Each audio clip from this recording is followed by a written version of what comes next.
গত বছর অর্থাৎ 2024 সাল থেকে একাদশ শ্রেণীর সিলেবাস পরিবর্তিত হয়েছে।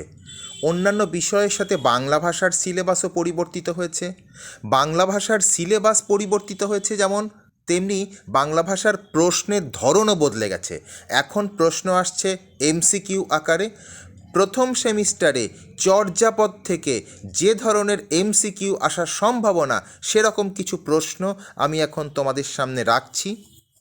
প্রথম প্রশ্ন, চর্যাপদে কোন শ্রেণীর মানুষদের পরিচয় মেলে?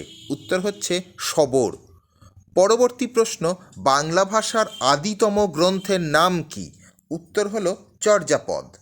পরবর্তী প্রশ্ন, কাহ্নপাদ রচনা করেছিলেন কতগুলি পদ? না উত্তর হলো 12টি। পরবর্তী প্রশ্ন, চর্যাপদের পদকর্তা লুইপাদের পদ সংখ্যা কটি? উত্তর হলো 2টি। পরবর্তী প্রশ্ন, চর্যাপদের সব গানেই কি নির্দিষ্ট আছে? না উত্তর হলো রাগরাগিনী। পরবর্তী প্রশ্ন, চর্যাপদ কোন ছন্দে লেখা? উত্তর হলো পাদাকুলক ছন্দ। পরবর্তী প্রশ্ন, কোন অবাঙালি পণ্ডিত চর্যাপদ নিয়ে গবেষণা করেছেন? উত্তর হলো রাহুল সংকৃত্যায়ন। পরবর্তী প্রশ্ন, টালত ঘর মোর নাহি পরবেশী পদটির রচয়িতাকে? উত্তর হলো ঢেনঢনপাদ। পরবর্তী প্রশ্ন, চর্যাপদের টীকার তিব্বতী অনুবাদ কে করেন? উত্তর হলো কীর্তিচন্দ্র। পরবর্তী প্রশ্ন, চর্যাপদের টীকা সংস্কৃত ভাষায় কে লিখেছেন? উত্তর হলো মুনিদত্ত। পরবর্তী প্রশ্ন, চর্যাপদের সন্ধ্যা ভাষার সন্ধ্যা শব্দের অর্থ কী? উত্তর হলো সম্যক ধ্যান। পরবর্তী প্রশ্ন, চর্যাপদের ভাষাকে কি ভাষা বলা হয়?